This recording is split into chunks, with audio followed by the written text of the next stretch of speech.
Oh, udah ada ya crack-nya. Ya udah kita mulai aja ya. Halo teman-teman, terima kasih yang udah datang di event meja hijau hari ini. Sebenarnya topik hari ini tentang studi and on the mind itu udah pernah aku angkat di pos ronda tapi waktu itu ya di apa namanya? Acara dadakan. Dan ternyata sepertinya layak untuk diangkat jadi event event beneran ya. Ya udah dah. Jadi, sekilas aja buat yang belum kenal mungkin kenalan dulu. Ada nggak yang oh, mungkin ada yang baru ya sini. Tapi kayaknya nggak juga. Ya udahlah, ya kenalin aja. Aku Vristi, terus sekarang, tinggalnya di Jepang. Lagi musim dingin di sini di Jepang makanya pakai, apa, sweater, ini masih dingin. Terus, apalagi ya, eee, ya udahlah segitu aja. Oke, terus langsung kita lanjut aja ya ke topiknya karena sepertinya semua sudah kenal saya. Hehe. Ya, kita mulai tentang study on the mind. Ini teman-teman boleh deh tulis di chat atau apalah kalau misalkan susah ngomong boleh langsung di chat aja. Kalau denger kata mind, apa sih yang kepikiran di dalam apa ya? Interpretasi terhadap si mind ini tuh apa sih? Soalnya aku tuh mencari, padanan kata dalam bahasa Indonesia, kok kayaknya kurang sreg ya. Jadi aku mencari padanan katanya tuh dalam bahasa Indonesia, mind itu adalah pikiran. Padahal kan kalau dalam bahasa Inggris pikiran adalah thoughts. Dan kita tuh kayaknya tahu kalau mind itu lebih dari sekedar pikiran-pikiran gitu. Jadi kayak di dalamnya mind itu ada pikiran-pikiran, ya nggak sih? Terus kayak sebenarnya memang main ini itu dia sangat kompleks sampai ada banyak ahli yang ingin mendefinisikan main ini apa gitu loh. Jadi kayak kalau kita bertanya-tanya gini nih, apa sih sampai sekarang apakah ada definisi yang bisa menggambarkan main itu apa tuh sampai sekarang belum ada tepatnya banget, yang tepatnya banget. Jadi, mmm daripada kita berkutat dengan yang sulit-sulit, bahkan para ahli pun belum bisa mendefinisikannya, tapi kita, pengen tahu gimana caranya apa namanya, mempergunakan mind ini secara baik dan benar sampai, pokoknya hidup kita menjadi terarah gitu, menjadi lebih terarah gitu. Bukan kita yang dikontrol oleh the mind, tapi kita mengontrol mind itu sendiri, asik. Kan suka ya denger mind control, asik gitu kan, kayak ngontrol orang, apa, nyuruh orang kemana gitu, atau nyuruh orang melakukan apa. Tapi sebenarnya nggak gitu sih definisi mind control. Nanti aku akan bahas ya soal ini. Asik. Ah, bentar. Oh, ada chat. Mind adalah hasil pemikiran atau buah pikiran. Hasil pemikiran atau buah pikiran. Jadi mind bukan pikiran tapi hasil output dari proses berpikir kali ya mungkin. Kalau kata Kavilia ya.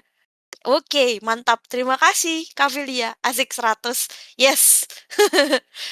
Oke, lanjut. Eee, ini mungkin udah ada yang pernah nonton ya video, TED Talk ini. Aduh maaf ya yang di Instagram nggak bisa nonton, tapi nanti aku share lah ya. Jadi tentang pergulatan, apakah kita adalah are you a body with a mind or a mind with a body? Jadi apakah kita ini fisik, tubuh dengan mind atau mind yang punya tubuh, yang punya body, asik. Yuk kita nonton yuk sebentar TED Talk-nya. Bukan TED Talk sih, lebih kayak video TEDx. Kalau yang nggak kedengeran suaranya kasih tahu ya.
Nah, gimana nih teman-teman?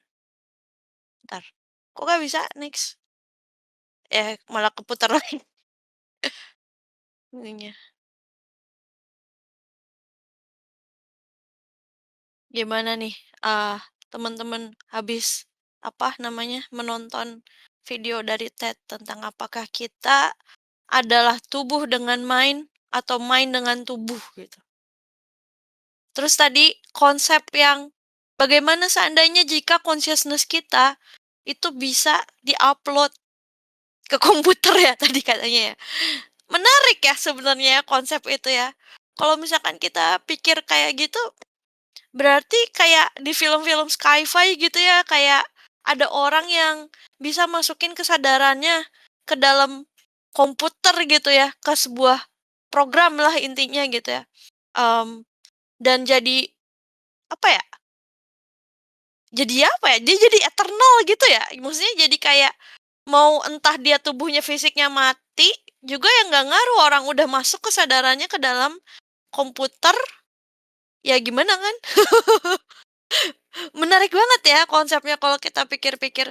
Mungkin boleh, apa namanya, teman-teman kalau punya pendapat setelah tadi nonton, video yang menurut aku agak mind blowing ya, tentang konsep mind ini, gitu.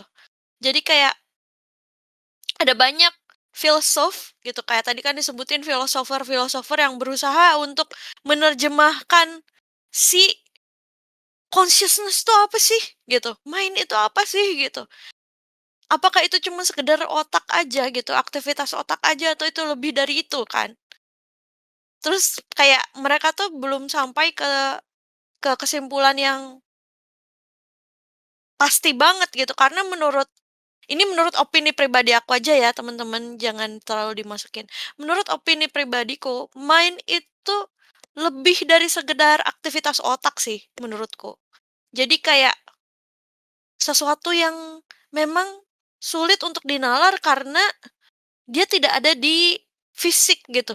Dia tidak ada di dimensi fisik gitu. Jadi kita tahu, kita punya mind itu, tapi kita tidak bisa melihat, tidak bisa mendengar, tidak bisa kayak langsung di apa ya, kayak kalau dimensi fisik kan kayak jelas gitu ada, oh ada kacamata pegang gitu, oh ada gelas gitu kan bisa dipegang. Tapi kalau mind ini, dia itu kayak sesuatu yang sepertinya tuh lebih dari sekedar keberadaan gitu, lebih tinggi gitu dari, sekedar keberadaan. Nah, sekarang aku pengen, kita lihat dari definisinya mind sendiri tentang, apa sih namanya, secara secara teoritis ya dari Oxford dan dari hasil yang aku cari di internet ya, termasuk, di dalamnya ada Wikipedia. Jadi pertama itu dari, Oxford. Oxford, what is mind? Mind is the element of a person that enables them to be aware of the world and their experiences, to think and to feel. The faculty of consciousness and thoughts. A person ability to think and reason. The intellect. Intellect. Oke, I see. Menarik ya. Menurut Oxford ini kayak kemampuan intelektual itu ada di dalam mind gitu. Kemampuan intelektual. Hmm, kalau menurutku intelektual sendiri adalah bagian sih, bagian dari mind bukan mind itu sendiri. Jadi mind itu mungkin lebih besar dari sekedar kemampuan intelektual atau kemampuan penalaran manusia terhadap dunia, gitu. Lalu berdasarkan Wikipedia, katanya, "The mind is the set of the faculties responsible for all mental phenomena." Jadi, mmm, yang bertanggung jawab terhadap fenomena mental yang terjadi di dalam kepala kita, itu adalah mind. Bisa juga diidentifikasi sebagai fenomena yang terjadi itu pun bisa terjadi apa, fenomena yang terjadi itu pun bisa diidentifikasikan sebagai mind, gitu kan. Nah, dan ini itu termasuk di dalamnya adalah pikiran, imajinasi, memori, mmm will itu apa ya, kayak keinginan kali ya, eee, kemampuan untuk melakukan sesuatu gitu, willingness kayak, "Wah, saya mau ngerjain ini," gitu. Dan sensasi. They are responsible for various, mental phenomena like perception, pain, experience, belief, desire, intention, and emotion. Dan si mind ini juga responsible atau bertanggung jawab terhadap fenomena-fenomena mental yang terjadi kepada diri kita. Di dalamnya adalah persepsi, bagaimana kita mengpersepsi situasi yang ada di luar kita, lalu juga, rasa sakit itu muncul, kan rasa sakit ada yang fisik, ada yang bukan fisik. Nah, ini juga bisa jadi ada di dalam si mind. Lalu ada belief atau kepercayaan, desire, keinginan, intention, niat, dan juga emosi ya, juga emosi. Oke, next lanjut ya. Lalu apa sih mind? Kalau dari, Gnostic teaching itu artinya mind ini dia approach-nya beda ya, pendekatannya beda dari si Oxford tadi ya. Jadi menurut si teaching ini, mind is the energy. Jadi mind itu adalah energi, sebuah energi yang ada di otak kita gitu, behind the brain gitu. A cognitive comprehension from God. Nah, ini udah masuk ke ranah spiritual gitu karena sudah menyentuh higher power atau divine ya. Jadi sebuah komprehensi kognitif yang kita dapatkan dari Tuhan gitu. Dan di dalam mind itu bisa jadi diri kita yang sejati, Tuhan, atau juga ego gitu.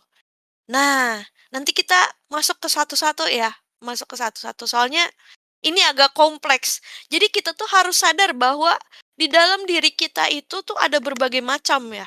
Ada berbagai macam, nggak cuman diri kita aja, tapi ada juga yang namanya ego, ada juga yang namanya em, consciousness consciousness secara pure, secara murni. Aduh, susah ya bahasa Indonesianya.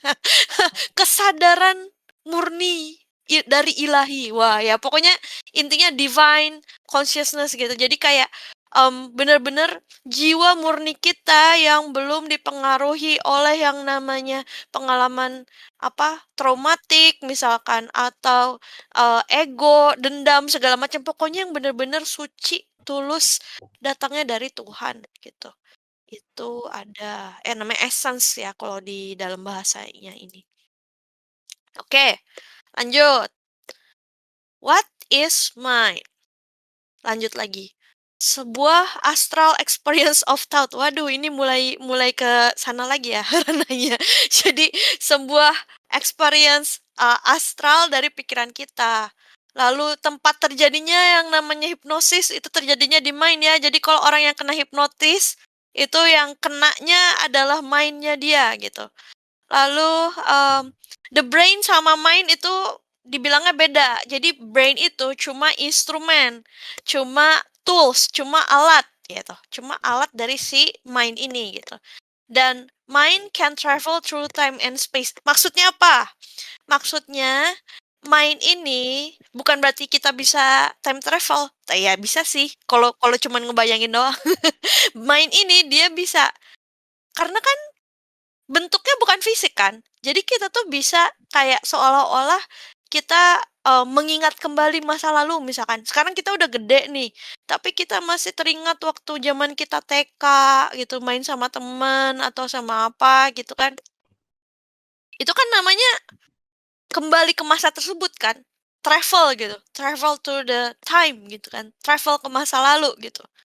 Jadi maksudnya itu, makanya dia main ini justru paling Paling agak distraktif gitu ya buat kita untuk, orang-orang yang pengen pengen enjoy at the present nih kadang-kadang keganggu gitu sama, si mind ini gitu. Dari pikiran-pikiran kita yang ada di masa lalu, menyesali masa lalu, atau khawatir akan masa depan, asik. Jadi kayak, si mind ini dia sangat sulit untuk berada in the present moment karena dia selalu entah mikirin masa depan atau mikirin masa lalu gitu. Jadi, mmm, kita harus sebisa mungkin mengontrol mind kita supaya kita tidak terlalu khawatir akan masa depan, nanti jadinya anxious, jadinya nanti kecemasan, dan tidak menyesali masa lalu gitu, supaya tidak sedih berlebihan, kayak gitu. Oke, terus kita lanjut ya. Oke, we need to know how and why the mind works in order to convert it into a useful instrument. Jadi, kita itu harus tahu, mmm, bagaimana si mind ini bekerja supaya kita bisa kontrol dia gitu. Karena mind itu sebagai instrumen aja bukan bukan sesuatu yang, kita tuh bukan sepenuhnya mind gitu loh. Jadi kita adalah sosok yang lebih dari mind yang bisa mengontrol mind tersebut gitu. Aduh sulit ya bahasanya, tapi itulah intinya kita adalah sosok yang lebih tinggi daripada mind. Mind adalah sebuah instrumen aja yang bisa kita kontrol gitu. So, lanjut. Oke, mind versus brain, the five differences. Oke, ini kayaknya suaranya biar yang Instagram juga bisa denger aku ini aja ya, aku bentar ya, aku ganti jangan pakai headset, pakai ini biasa aja. Bentar ya, aku mute dulu bentar sebelum play.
Oke, jadi gimana nih teman-teman tadi? Mind versus brain. Aduh, sorry, kepencet. Mind versus brain. Jadi apakah brain itu sama dengan mind atau berbeda? Kalau dari video yang tadi itu apa namanya? Dibilangin bahwa brain itu lebih into the physical things gitu ya, yang bisa kita pegang, bisa kita lihat gitu. Tapi kalau main, bahkan sampai sekarang pun kita tidak bisa membuktikan bahwa benar-benar apakah benar-benar ada main itu. Atau jangan-jangan ini cuma halu aja. Gitu. Ya kan tadi kan dia bilang kan, karena lebih ke mental gitu. Si pengalamannya itu secara secara mental, bukan secara fisik. Jadi main itu gitu. Ini aku nggak akan ngasih satu langsung kesimpulan karena memang dalam sesi kali ini aku pengennya teman-teman menarik kesimpulan sendiri ya. Jadi kayak kita belajar bareng, lalu kita berpikir bersama-sama karena memang ini tidak ada jawaban yang pasti langsung ya, namanya juga filsuf gitu kan. Jadi kita kayak menarik sehabis sesi ini, aku pengen temen-temen tuh uh, punya uh, apa awareness yang lebih tinggi bahwa kita itu lebih dari sekedar itu loh, lebih dari sekedar otak, lebih dari sekedar main gitu. Jadi kita yang harus mengontrol main tersebut. Sebenarnya lebih ke um, lebih ke awarenessnya itu aja ya. Bentar. Ada yang nanya nih ya di Instagram, kalau akal itu sama kayak main ya Kak? Oke, pertanyaan yang ini ya, yang menarik sekali. Akal dan main, apakah itu sama atau beda? Kalau dari tadi yang kita bahas yang di awal, memang Oxford, aku lupa yang definisi dari Oxford itu, dia memang bilang mind adalah suatu bentuk intelek gitu ya. Intelligence atau intelek. Nah, di sini kan kita bisa artikan intelek ini adalah akal gitu kan. Tapi ternyata intelek adalah cuma sebagian kecil dari yang namanya si mind ini. Gitu. Jadi main dengan akal itu berbeda. Kalau akal dia lebih ke kemampuan kita menalari situasi yang terjadi di sekitar kita. Kemampuan kita melakukan problem solving, kemampuan kita untuk bernalar, kemampuan untuk intelektual gitu ya, untuk memproses data yang kita dapat melalui panca indera kita dengan menggunakan otak kita. Kemampuan capability itu sendiri itu disebutnya sebagai intelektual atau intelligence yang bisa disamakan dengan akal. Jadi akal dan main itu berbeda kesimpulannya sih di situ. Main lebih dari sekedar akal. Makanya sampai tadi kan di video yang tadi sampai dibilangin sulit ya untuk menerjemahkan si main ini karena memang dia sampai sekarang tuh masih hipotesis-hipotesis aja gitu karena kita tidak bisa membuktikan gitu. Kita tidak bisa membuktikan adanya si main ini sulit gitu. Percobaan seperti apa yang harus kita lakukan gitu. Kalau otak gampang ya. Ya tinggal dibedah aja gitu ya mayatnya gitu terus kita teliti. Oh, bentuknya kayak gini ya gitu kan. Tapi kan kalau main gimana coba? Nelitinya. Bentuknya seperti apa? Kan nggak ada, karena dia kan mental bentuknya gitu kan. Nggak ada di dunia nyata gitu. Bukan. Nggak ada di dunia fisik, asik. Tiga dimensi ini dia tidak ada, tapi dia di yang lain. Makanya tadi ada yang mendefinisikan mind sebagai energi gitu. Energi yang ada di yang mengontrol otak kita gitu eee, untuk bernalar, untuk tadi ya, untuk punya akal, lalu untuk memiliki buah pikiran, untuk memiliki perasaan, memproses tadi apa tadi dia bilang, yang memproses feeling, emotion, terus memproses pokoknya bagaimana kita menalari menalari dunia dunia luar gitu kan. Itu kan mind. Oke. Daripada kita pusing-pusing mendefinisikan main yang nggak akan kelar-kelar sampai kapanpun, karena para ahli pun sulit untuk mendefinisikan main ini, mendingan gini aja, let life happen, gitu. Asik. Ini udah bukan definisi lagi, tapi let life happen. Biarkan hidup itu terjadi gitu. Instead of being worry. Ini aku sambil sambil baca ya, sambil baca quotes yang menarik nih. Let life happen instead of being worried. Jadi biarkan hidup berjalan daripada kita memikirkan kecemasan atau mencemaskan nanti gimana ya udah jalan aja. Be in natural flow when you are moved by intuition. Nah, lo kunci lagi lo. Intuition. Asik. Intuition bahasa Indonesianya apa? Intuisi, asik. Intuisi. Intuisi apakah bagian dari mind? Nah, ini juga kunci lagi kan. Intuisi itu dia sebenarnya lebih justru intuisi dari kalau dari aku tahu ya. Intuisi itu dia datangnya dari subconscious. Jadi mm, dari sebenarnya nggak cuma dari subconscious, dari unconscious, subconscious, atau bahkan dari em, sesuatu apa ya informasi yang kita sulit memprosesnya secara secara fisik gitu. Gimana ya bahasanya? Susah sekali ya saya menjelaskannya. Jadi intuisi itu datang tuh macam-macam, guys.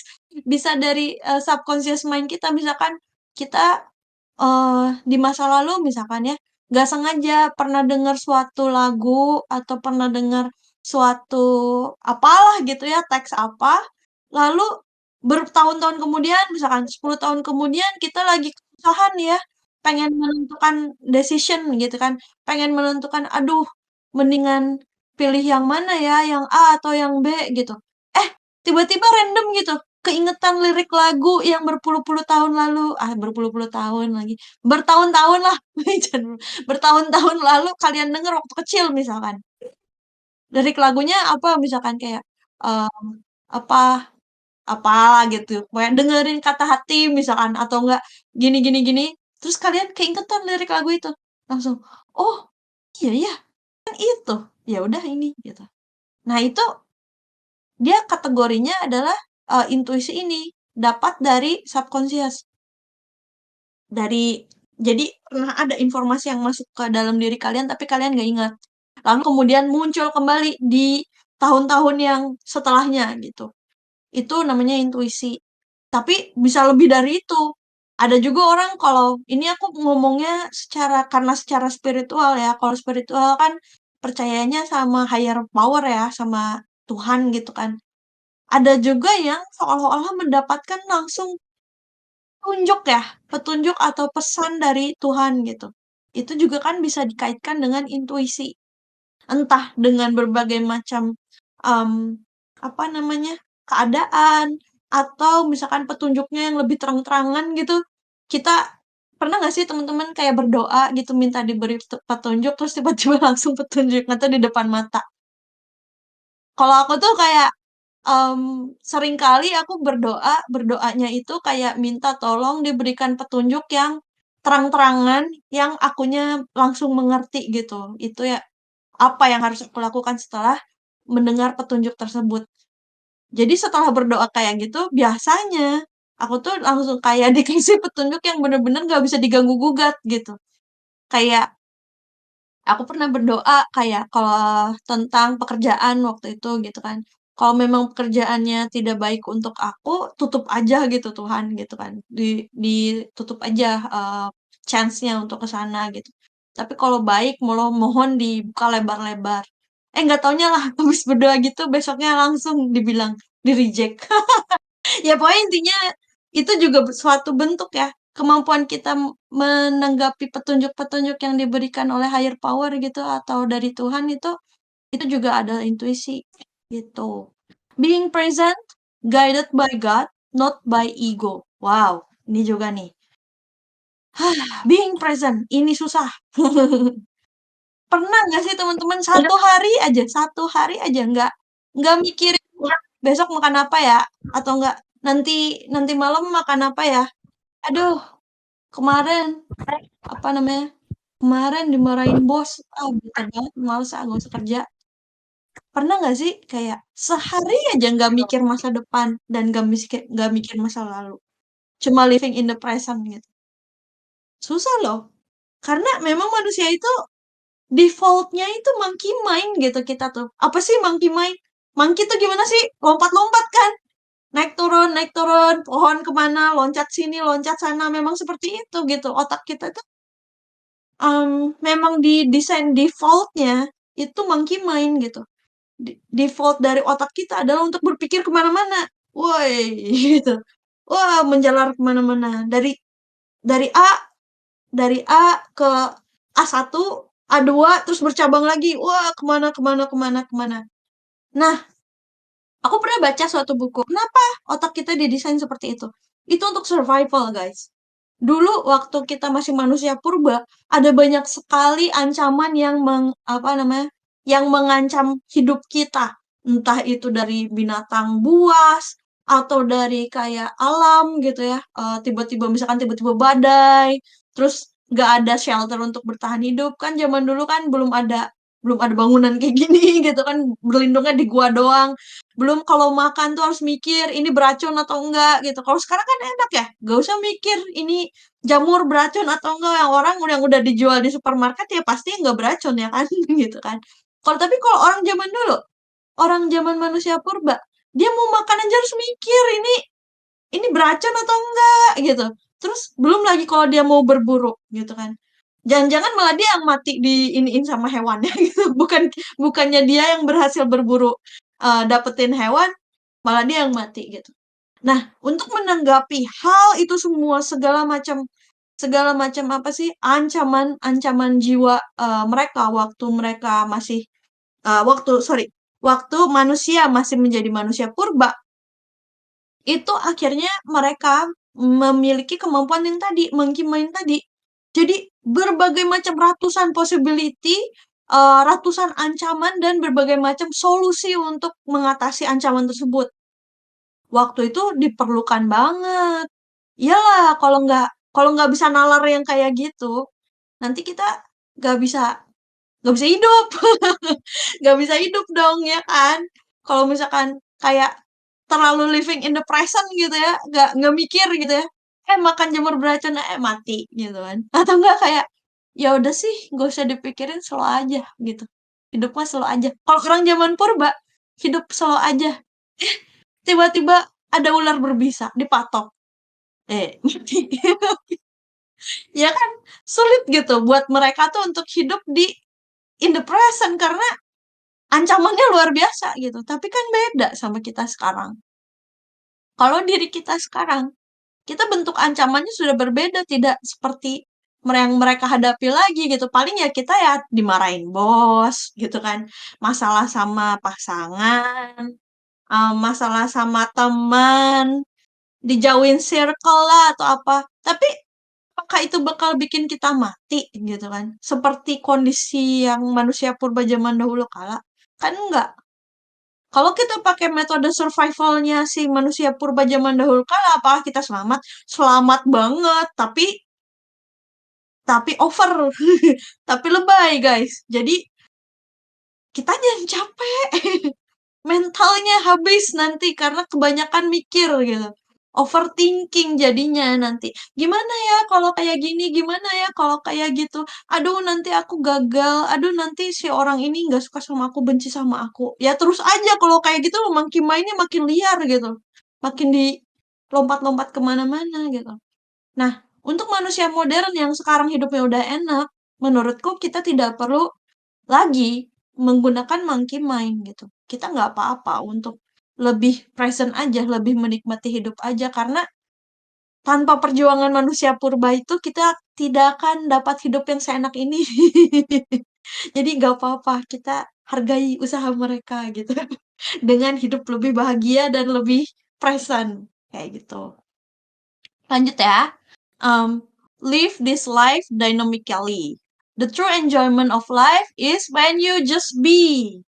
Jadi kita harus menikmati hidup ini secara dinamis ya, gitu, santai aja gitu kan. Dan true enjoyment atau rasa enjoy, rasa menikmati yang sangat enak itu adalah ketika kita ya udah jadi gini aja, just be gitu. Gak usah, kok harus sukses, kok harus kaya, nggak mau tahu gitu. Ya udah sih gitu, gak apa-apa punya punya harapan seperti itu. Harapan ya, bukan ekspektasi. Kalau harapan kan nggak akan kecewa, kalau ekspektasi kecewa. Harapan seperti itu boleh, tentu harus ya, supaya kita punya tujuan hidup. Tapi kan nggak usah dipaksakan gitu. Ya udah sih, terima aja dengan kondisi kita yang sekarang. Lebih lebih bersyukur aja dengan kondisi kita gitu. Terus lanjut. The mind process energy from mental world. Ini yang tadi ya. Jadi yang dia bilang kalau mind itu adalah sebuah energi yang mengontrol otak kita gitu. Dan ternyata yang memproses energi. Oh salah ya guys, ini kalimatnya berarti yang memproses energi, oke. Yang memproses energi tersebut gitu ya, dari mental world itu adalah mind. Si mind yang memproses energi. Oke, lanjut. Bagaimana memprosesnya itu nanti kita ngobrol ya. Nah, ini dia. How to control our mind. Ini kayaknya poin dari sesi hari ini. Bagaimana mengontrol pikiran, bukan pikiran, mind kita, asik. Suka kan kadang denger mind control, woi. Terus langsung nonton film-film yang dimana orangnya tuh kayak bisa punya kekuatan, terus kayak, aku mau dia melakukan ini, atau enggak, dia ngontrol orang lain supaya bergerak sesuai keinginan dia gitu, atau apa gitu. Apakah mind control itu seperti itu? Nggak penting sebenarnya guys. Mau ngontrol pikiran orang mah kagak bisa gitu. Mau ngontrol mind orang mah kagak bisa. Yang bisa kita kontrol apa? Mind kita sendiri. Fokus aja kontrol mind kita sendiri gitu. Gak usah mikirin dia harusnya kayak gini atau bos gue nyebelin banget sih. Harusnya dia lebih punya leadership kayak gini-gini. Ah gue pengen kontrol dia supaya dia punya leadership gitu. Nggak bisa. Susah karena kan manusia punya free will gitu. Kita nggak bisa maksa dong. Kalau memang dianya tidak mau berkembang gimana? Ya udah gitu. Jadi yang dikontrol apa? Yang dikontrol adalah diri kita, mind kita dikontrol. Yuk lanjut. Nah, terus kontrol tadi gimana? Pertama, kita harus sadar dulu ya, sadar dulu. Kita tuh punya banyak mind. Anjir, pusing lagi kan? Aku aja pusing. Jadi jadi ternyata guys, ternyata ada banyak sekali yang ngontrol kita itu gitu. Jadi the mind depend on which I control it. Jadi mind kita itu tergantung sama sama si aku yang mana, si aku yang mana yang mengontrol ini gitu.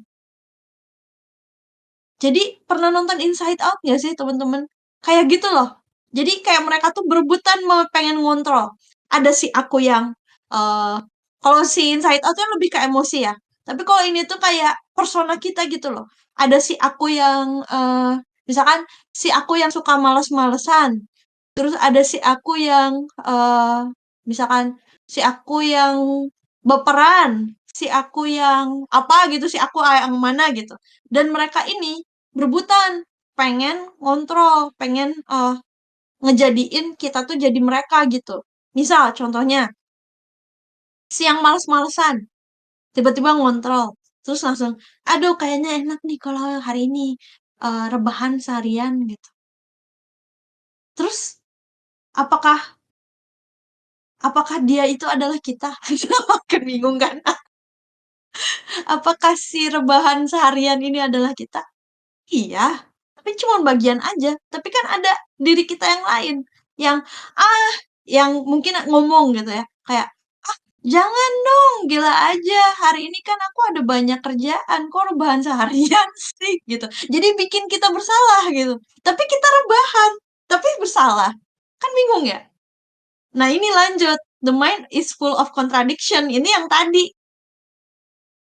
Yang satu pengen guling-gulingan, yang satu pengen rebahan, yang satu pengen kerja, pengen nggak mau males-malesan, terus ngerasa bersalah ketika males-malesan gitu kan. Jadi main itu kompleks. Dia itu punya banyak diri gitu, punya banyak aku gitu. Aku yang mana gitu, aku yang mana yang mengontrol mengontrol tubuh ini gitu. Jadi kayak dan apakah kita tanpa sadar aja dikontrol bolak-balik kayak gitu kan enggak. Kita sebagai manusia yang punya consciousness kan kita sadar ada banyak yang di dalam diri kita tuh ada banyak persona atau ada banyak diri yang bergantian gitu mengontrol kita. Ada yang tadi malas, ada yang tadi pengen rajin gitu kan. Jadi kontradiktif main itu, pusing kan. Misalkan yang satu pengen olahraga, yang satu pengen guling-gulingan aja, yang satu pengen eh yang satu pengen hidup sehat, yang satu pengen makan junk food. Tabrak-tabrakan terus, pusing.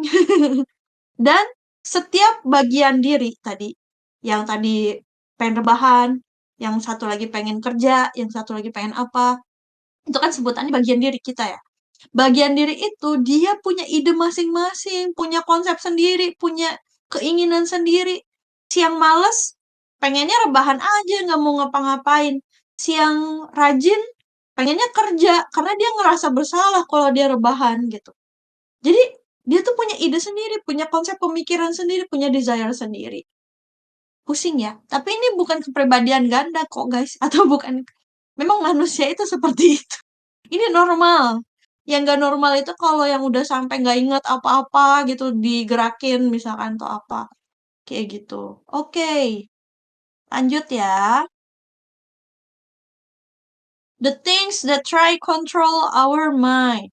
Nih, hati-hati nih teman-teman. Ada berbagai macam hal yang mencoba untuk mengontrol mind kita. Yang pertama adalah orang lain. Orang lain itu tuh kadang ya, tanpa sadar, mereka itu punya keinginan untuk membuat kita jadi ngikutin mereka. Dengan cara apa? Dengan cara ngasih-ngasih nasihat yang sebenarnya nggak perlu. Atau ngasih saran yang sebenarnya nggak perlu gitu. Jadi, apa ya, karena mereka berpikir bahwa, hmm, bentar, aku mau menjelaskan tentang konsep manusia dulu ya. Jadi manusia itu, dia kan makhluk sosial ya, teman-teman. Jadi mereka itu mereka lagi, kita dong ya kan manusia. Kita itu sebagai makhluk sosial tuh ingin berkerumun, pengen punya kesamaan teman-teman dengan, komunitas kita misalkan. Nah, caranya gimana punya kesamaan? Ya harus punya ide yang sama dong, pemahaman yang sama dong, keinginan yang sama dong, dan bergerak menuju ke satu tujuan dong, ya kan? Nah, caranya ya gimana? Ya kamu trying to convince lah, ngebujukin orang biar sama dengan kamu gitu. Misalkan nih ya, aku suka, apa ya yang aku suka ya biar orang lain suka juga. Ya udah deh, karena aku suka, oh gini aja, jangan suka, ini aja deh, makanan ya, misalkan makanan ya, eee, makanan nggak enak gitu yang aku nggak suka, ini kebalikannya. Jadi, misalkan kalau aku makan apa yang aku nggak suka ya, natto misalkan ya, natto ya makanan Jepang gitu kan yang pahit, yang kayak ingus, ya pokoknya gitu ya, makan natto gitu kan. Jadi kayak, "Ih, kamu jangan makan natto," aku ngomong ke orang ya, "nggak enak tahu," gitu kan, "nggak enak tahu, ih apa namanya, kayak lengket-lengket gitu." Tapi kan kita nggak tahu, siapa tahu si orang itu suka natto, siapa tahu orang itu suka, apa ya, nggak masalah lengket-lengket gitu, siapa tahu dia, ya gimana gitu, kenapa kenapa aku tanpa sadar pengen dia juga jadi nggak suka natto gitu, padahal kan ya terserah dia mau suka atau enggak, ya kan? Atau ada juga yang, kamu suka banget dengan satu film misalkan, terus kita maksa orang nonton itu, misalkan nonton, apa ya, Game of Thrones aja lah yang banyak kontroversi gitu kan, ya Game of Thrones gitu kan, mmm, season 1 sampai 5 menurutku bagus misalkan gitu kan. Terus aku ngomong sama temenku gitu kan, "Eh eh eh, gila banget lah harus nonton Game of Thrones lah gitu, rame banget, seru banget," gitu kan. "Ini ceritanya tentang gini gini gini gini gini gini." "Iya dong, kamu harus nonton." Terus misalkan temenku ngomong kayak, "Ih apa sih Fris, gak jelas banget filmnya," gitu kan. "Ih ini mah cuman, apa namanya, rebutan kekuasaan doang, dangkal banget deh," kalau dia ngomong gitu. Terus sakit hati. Kenapa aku sakit hati? Karena aku tidak berhasil membujuk dia untuk suka Game of Thrones.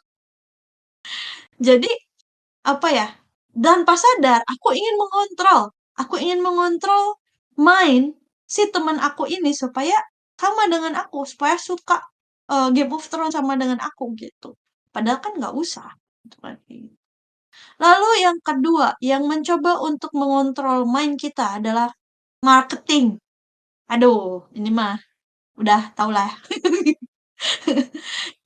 Iya, tanggal kembar, asik. Satu, 11 gitu. Asik, Pocky Days kalau di Jepang. Nggak, asik, tanggal kembar. Pokoknya murah semua banting harga. Ayo, ayo, semuanya beli-beli gitu kan. Itu kan salah satu bentuk main kontrol, guys. Untuk biar kita beli gitu. Dan juga nggak usah lah, nggak usah promo-promo kayak gitu. Ini deh, kita kan udah tahu ya, apalagi teman-teman yang bergerak di digital advertising atau digital marketing kan, gimana caranya targeting customer itu kan udah tahu gitu kan. Jadi kita kayak ngedapetin data dari customer, terus kayak, oh ini Fristi nih tinggalnya di Jepang, umurnya sekitar 30-an. Dia kayaknya sukanya yang kayak gini gini gini. Ya udah kita kasihin iklan aja ini terus nih. Dia kayaknya pengen beli apa gitu misalkan apa ya yang aku pengen beli nggak ada sih.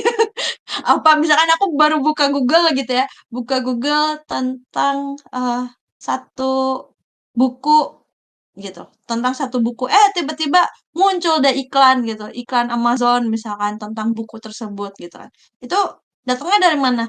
Dari digital advertising, targeting customer gitu kan, segmentasi customer-nya aku dapat itu gitu kan.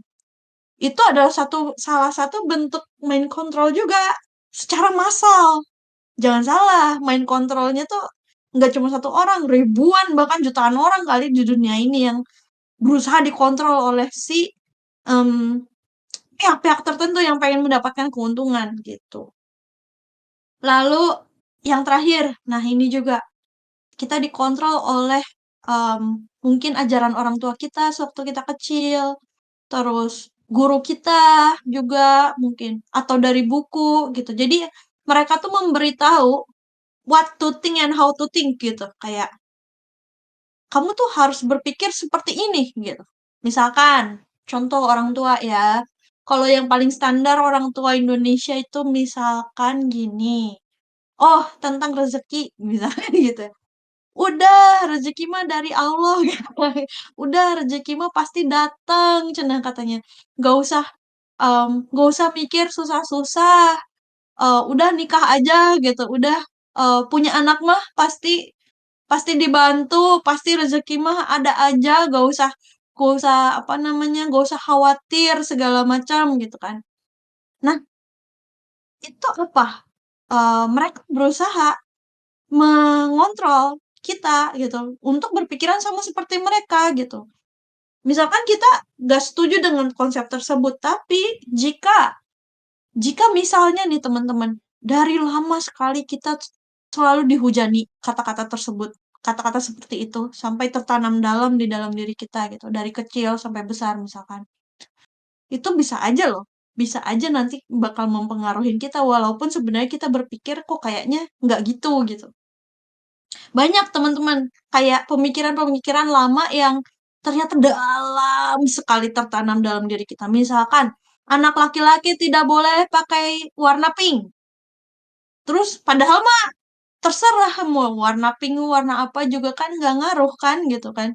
Tapi karena penanamannya sudah terlalu dalam di dalam diri, itu jadi salah satu bentuk main kontrol juga, bahkan secara massal kan. Padahal sebenarnya kalau kita pikir-pikir, warna itu memang ada pengaruhnya gitu sama apa ke lelakian? Enggak gitu kan. Atau perempuan, perempuan tidak boleh terlalu alfa gitu ya, tidak boleh terlalu apa sih sebutannya gitu, tidak boleh terlalu independen lah istilahnya gitu. Nanti nggak ada cowok yang mau gitu. Itu kan satu bentuk belief juga, satu bentuk kepercayaan yang ingin ditanamkan ke dalam diri kita ya kan. Dan itu pun salah satu bentuk main kontrol gitu. Main kontrol untuk membuat kita berpikir sama seperti itu dan padahal tidak ada yang salah, tidak ada yang benar gitu. Kalau mereka mau berpikir seperti itu ya udah itu kenyataannya mereka gitu. Tapi kan tidak perlu untuk mencoba mengontrol orang lain agar sama dengan mereka gitu. Oke, langsung lanjut lagi ya. Sorry panjangan. People try to violate others' mental freedom they believe to be the best. Jadi orang itu berusaha, tadi kan aku bilang, manusia itu selalu berusaha untuk mengontrol orang lain, mengontrol manusia lain. Supaya apa? Supaya tadi dapat komunitas, dapat kesamaan dengan orang lain gitu. Dan mereka itu ironisnya percaya bahwa mereka adalah yang paling baik, yang paling benar, yang paling apa deh, yang paling segalanya deh gitu kan. Padahal kan belum tentu. Belum tentu pemikiran aku benar. Maksudnya belum tentu pemikiran aku lebih baik gitu daripada yang tadi. Siapa tahu yang pemikiran yang um, mungkin apa yang tadi aku bilang itu ada baiknya gitu. Atau bahkan lebih benar daripada aku itu juga mungkin kan kayak gitu. Oke, lanjut. True peace comes with the dissolution of ego. Jadi teman-teman, kedamaian kedamaian sempurna itu akan datang ketika ego itu sudah solid apa ya itu ya, mencair, menghilang gitu ya. Ketika kita berhasil menjinakkan si ego. Ego akan selalu ada. Ya, kita kan namanya juga manusia tuh gitu kan. Kalau nggak punya ego mah udah jadi malaikat. Ego mah pasti ada rasa rasa iri, dengki, rasa apa namanya? Rasa dendam, rasa marah, rasa kayak serakah kan ego kan kayak kayak gitu ya. Rasa serakah itu pasti akan selalu ada. Cuman yang membedakannya adalah orang yang bisa mengontrol ego tersebut dan orang yang tidak bisa mengontrol. Ada kan, teman-teman pernah nggak sih nemuin orang yang isinya ego semua? Jadi nggak ada bijak-bijaknya gitu. Ya pokoknya senggol bacok orangnya gitu. Senggol bacok, ngomongnya sembarangan, nyakitin orang misalkan. Terus serakah, maunya terserah dia, egois gitu kan. Itu ada loh, teman-teman jangan salah, ada loh manusia yang tanpa sadar dia tuh dikuasai oleh ego sepenuhnya dan kita pengen menjauhi itu. Karena kalau diri kita dikuasai ego, sebenarnya tuh yang rugi bukan orang, kita. Dengan rasa iri, benci, dendam, dengki, itu yang sakit siapa? Kita. Bukan orang yang kita benciin gitu. Bukan orang yang kita dendamin, tapi itu diri kita yang sakit gitu. Yang apa ya? Pernah nggak sih kalian benci banget sama satu orang sampai ngelihat wajahnya aja enek gitu pengen muntah? Kayak ya gitulah. Itu yang sakit siapa? Yang pengen muntah siapa? Kan kita. Bukan dia, ya dia mah slow-slow aja gitu. Slow-slow aja. Kita yang menderita, kita yang nggak enak gitu. Kita yang nggak damai hatinya gitu. Lalu bagaimana caranya supaya damai? Ya caranya supaya damai ya jangan diikutin egonya, lepasin aja gitu. Lepasin aja, tapi jangan disalahin juga ya apa namanya kayak oh aku terima gitu, aku ada rasa dendam sama orang itu misalkan aku nggak suka sama orang itu, tapi aku ingin melepas perasaan ini gitu, aku ingin melepas ego ini gitu supaya hidupku lebih damai. Itu bisa sih, itu bisa dilakukan, tapi memang ada prosesnya. Nantilah sesi lain. Bagaimana kita memproses ego itu bisa satu sesi sendiri, bisa sesi lain. Tapi intinya tujuan kita hidup di dunia adalah ingin hidup damai tanpa ada gangguan dari ego yang ingin mengontrol kita. Gitu. Oke, next. Introspektif psychoanalysis. Nah, kalau ini dia lebih ke teori ya. Jadi bukan ke experience tapi lebih ke teori. Jadi bagaimana caranya untuk kita mengontrol mind kita. Yang pertama adalah bentar, aku baca yang dari yang sebelah kiri dulu. Experience reality directly. Maksudnya apa? Mengalami kenyataan ini secara langsung, secara direct. Ya udah, ada suatu kejadian terjadi, alami apa adanya. Tanpa ada interpretasi, tanpa ada persepsi terhadap sesuatu tersebut. Misalkan, tapi susah memang, apalagi kalau kejadiannya menyangkut personal banget ke kita. Gini, hmm, aku kasih contoh ya. Ada satu kejadian, misalkan, yang dialami oleh dua orang yang berbeda.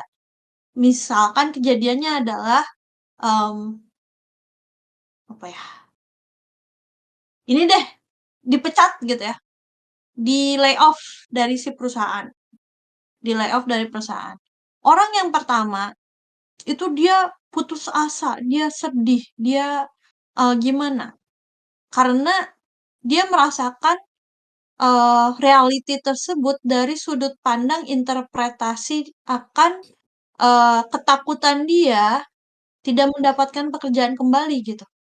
Ketakutan dia tidak bisa membiayai keluarganya misalnya. Jadi dia si si kenyataan tersebut disaring oleh filter, filter yang namanya ketakutan, filter yang namanya anxiety, filter yang namanya insecure terhadap kehidupan di masa depan.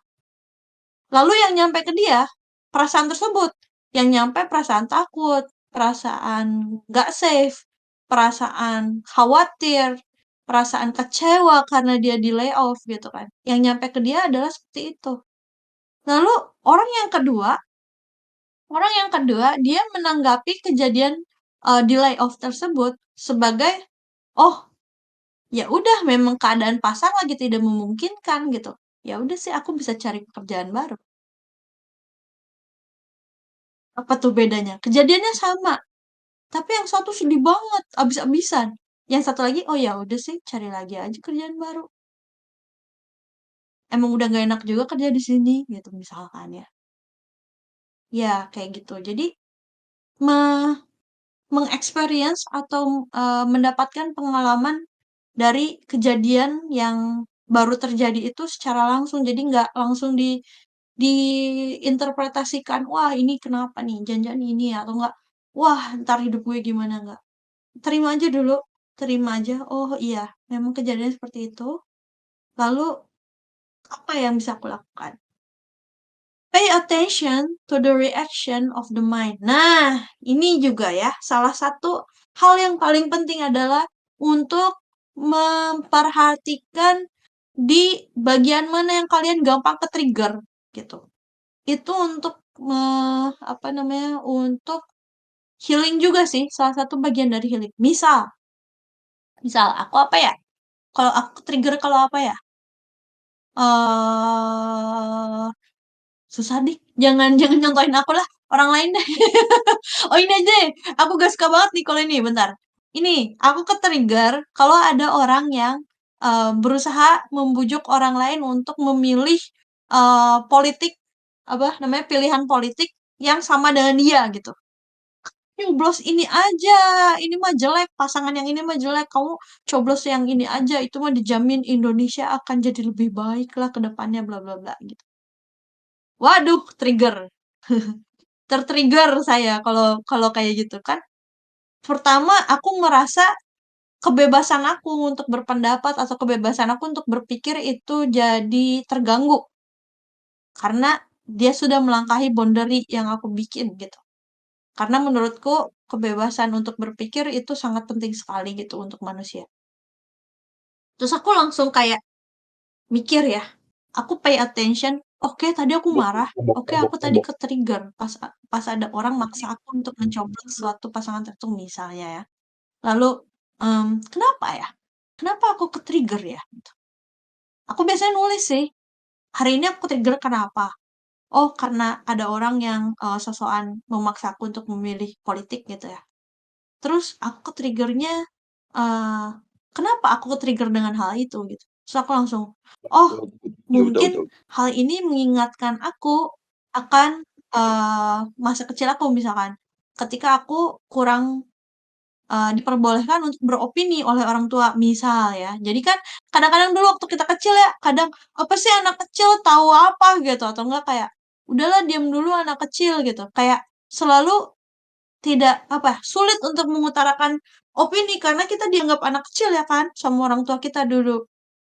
Aku ini pengalaman pribadi ya, dan aku tuh jadi teringat kembali ke masa itu gitu, makanya aku ke-trigger. Terus aku langsung, "Oh gitu ya, aku tuh kayak gitu, ke-trigger kayak gitu." Oke, kalau aku udah tahu alasannya kenapa, perasaan itu bakal hilang gitu. Karena kayak udah selesai, udah solve gitu. Oh, gitu doang gitu. Dan semua emosi, emosi itu akan berlangsung secara singkat gitu. Kayak apa ya? Aku jadi lupa bahasa Inggrisnya. Pokoknya aku pernah baca quotes gitu bahasa Inggris. Pokoknya emosi itu cuma sekedar numpang lewat gitu. Intinya tuh kayak gitu. Jadi kita nggak akan sedih selamanya. Kita nggak akan senang selamanya. Kita nggak akan benci orang selamanya gitu. Pasti akan berganti-ganti. Jadi jangan terlalu dicengkram, lepasin aja kalau emang udah waktunya dia pergi gitu ya, emosi tersebut pergi, marahnya pergi ya lepasin aja, jangan digenggam terus marahnya gitu.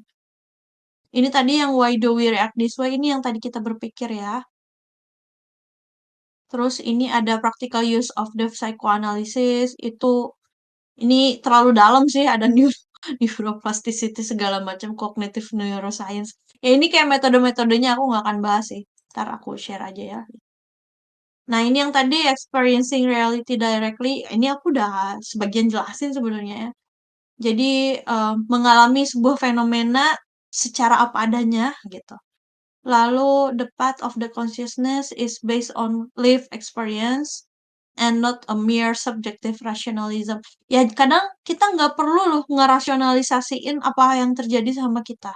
Kadang kan kita suka gini, ih kok nggak make sense sih gitu. Misalkan ya gini, gue kan udah usaha setengah mati gitu, tapi kok nggak lulus juga sih gitu, kok nggak make sense sih gitu, kok Tuhan kayak gini sih gitu. Kadang kita tidak perlu merasionalisasikan apa yang terjadi loh sama kita gitu. Ya udah sih gitu. Memang kadang tidak bisa dilogikain gitu. Kayak kadang-kadang kan logikanya misalkan, logikanya kalau gue kerjain yang ini dengan sebaik-baiknya, dengan dapat ini, gue bakalan berhasil dapetin yang bla bla bla misalkan gitu. Tapi kok ternyata kenyataannya nggak dapet sih gitu. Ya, itu memang tidak bisa dirasionalisasikan. Jadi ya gimana caranya? Terima aja. Terus apa lagi sih? All of nature's law exists within ourselves if we do not discover them in our. Ini yang apa namanya? Berbagai macam hukum alam tuh sebenarnya udah ada di dalam diri kita gitu. Kalau kita eh, nggak mengurus apa yang ada di dalam, ya mungkin sulit juga gitu pada di luarnya gitu. Whoever want to awaken of consciousness must eliminate. Oh, ini yang tadi.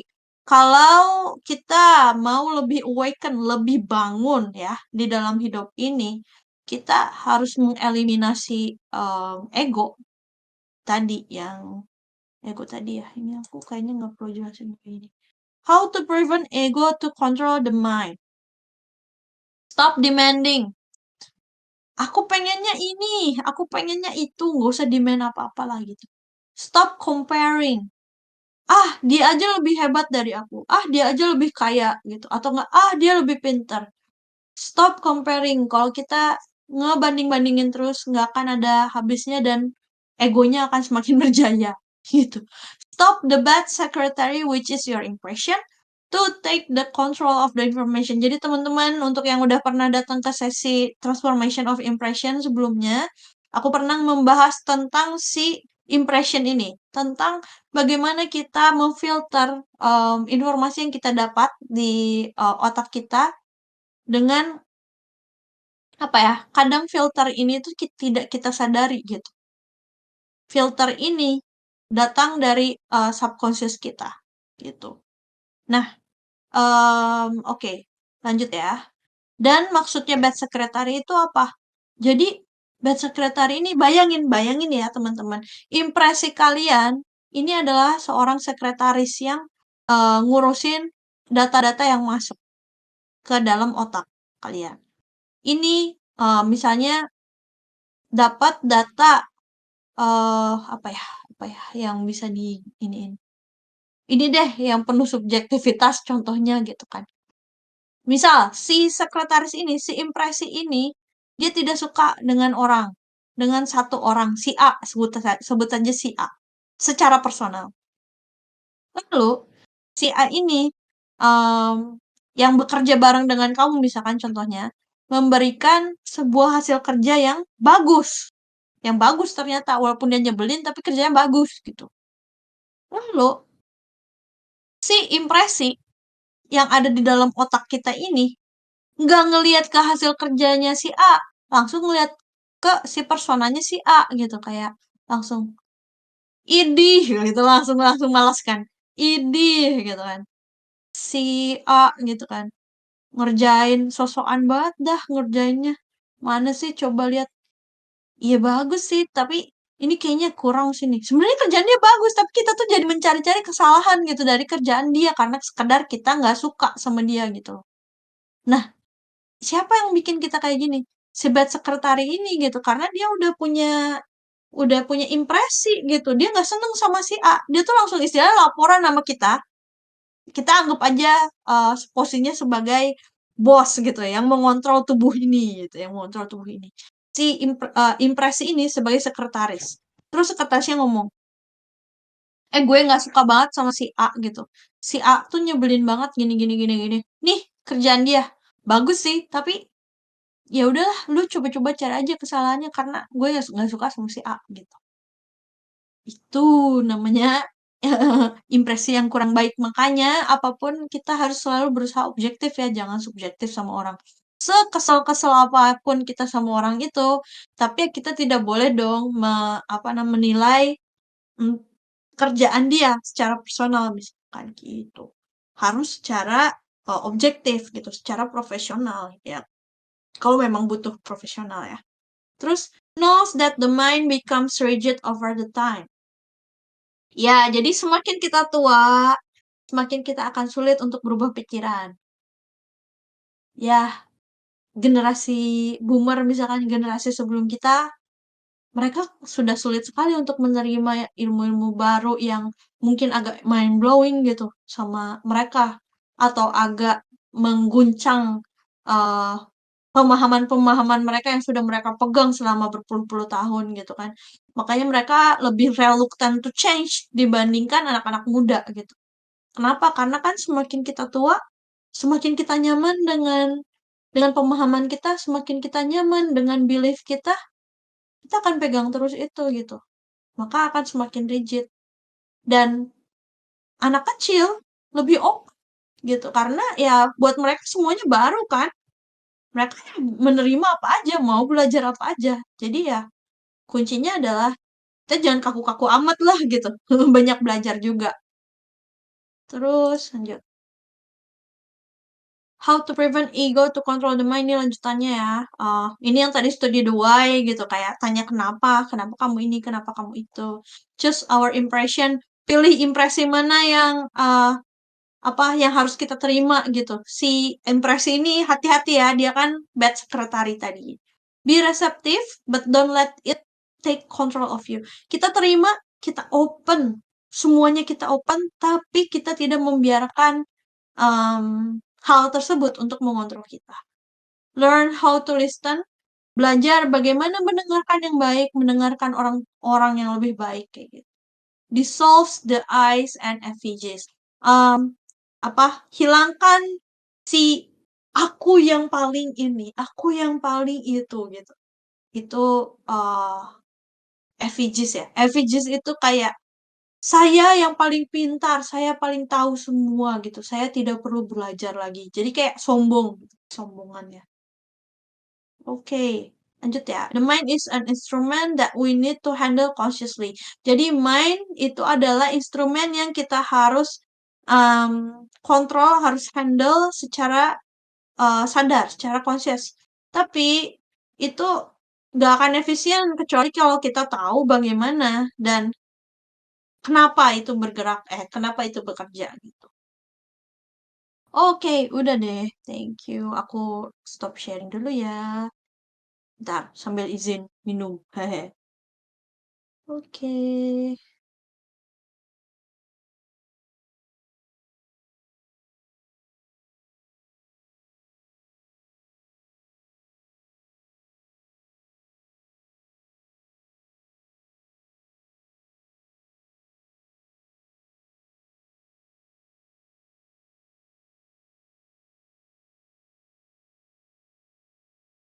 Ada pertanyaan nggak teman-teman?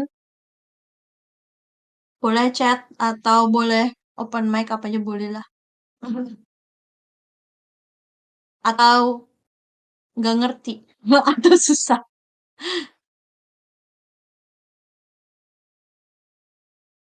Bentar. Aku ini lagi, aku ambil minum lagi, airnya habis.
Aduh, gimana guys?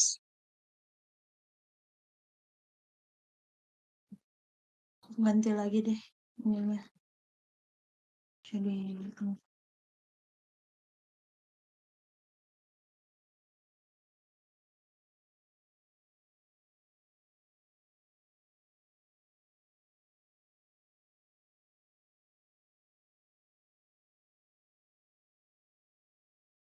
SSA.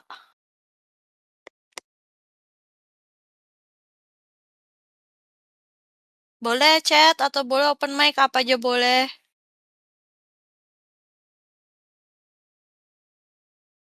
Oke, nggak apa-apa Kak Velia. Dadah. Atau kalau misalkan tidak ada yang ingin bertanya, mungkin aku tutup aja kali ya, udah 1,5 jam juga. Gimana Felicia Iskandar is typing? Kenapa Feli? Oh udah jelas Kak Feli. Oke siap. Terima kasih banyak ya semuanya teman-teman. Aku tutup aja ya sesinya hari ini.